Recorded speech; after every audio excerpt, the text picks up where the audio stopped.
ঘরের পক্ষে প্রথম পিক করার জন্য তানভীর প্রথমার্ধে শুরুতেই গোল করেছিল তানভীর এবং সাজিদ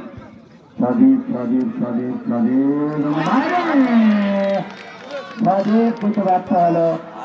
দলের পক্ষে দ্বিতীয় পিক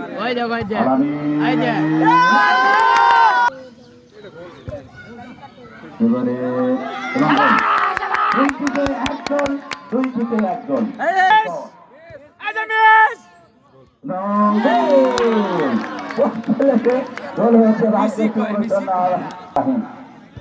সুন্দরভাবে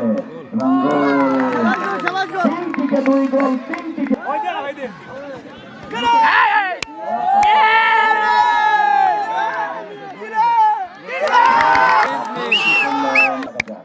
দলের পক্ষে